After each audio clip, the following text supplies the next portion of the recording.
มีไผเคยกินเสสวนหมูปลาบ่ทุกคนมื้อนี้เฮาไล่ซีนหมูปลามาซีนหมูปลาก็ซื้อมาใหม่ๆเด้อทั้งงามทั้งใหม่ขาไก่มื้อนี้ก็ไล่หมักอบอวบขาวๆไล่แต่บอกกับตัวเองว่าสิเซากินขาไก่แบบนี้ว่าสิกินแต่ขาไก่ลาดบ้านเฮาเองแต่พอเขาไปตลาดไปเห็นขาไก่แล้วก็สะอ้อนเลยอยากซื้อมาเพราะว่าขาไก่ก็งามแน่มื้อนี้กูเทื่อหันจักบาทจักอีหยังก็ได้บ่กล้ากินขั้นตอนการเฮ็ดนี่ก็คือนำขาไก่มาล้างให้สะอาดตัดเล็บตีนออกจากนั้นก็นำซีนหมูปลามาซอยหมูปลาของเฮาก็ไหลใหม่ๆพลอยๆซอยสบายขั้นตอนการเฮ็ดเสสวนก็คือข้างน้ำมันนี่เฮาก็สิใส่หน่อยนึง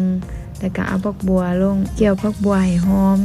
ต่อจากนั้นเฮาก็สิเอาผงสีสวนลงสีสวนตัวนี้เฮาก็สิใส่บ่หลายเพราะว่าบ่มักเผ็ดบ่มักฝาดเวลาใส่หลายแล้วมันสิออกขึ้นๆเลยบ่มักเอามาเกี่ยวใส่กันน้ำมันใส่หอม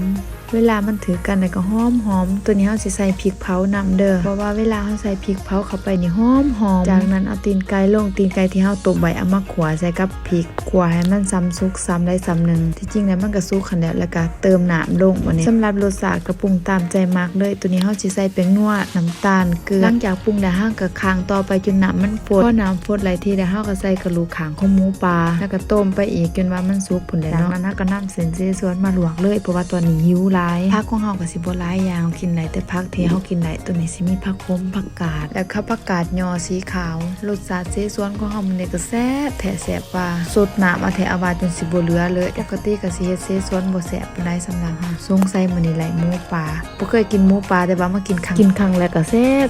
คลิปของเฮาก็สิบ่ยาวเบิดซ้ำนี่ล่ะเด้อ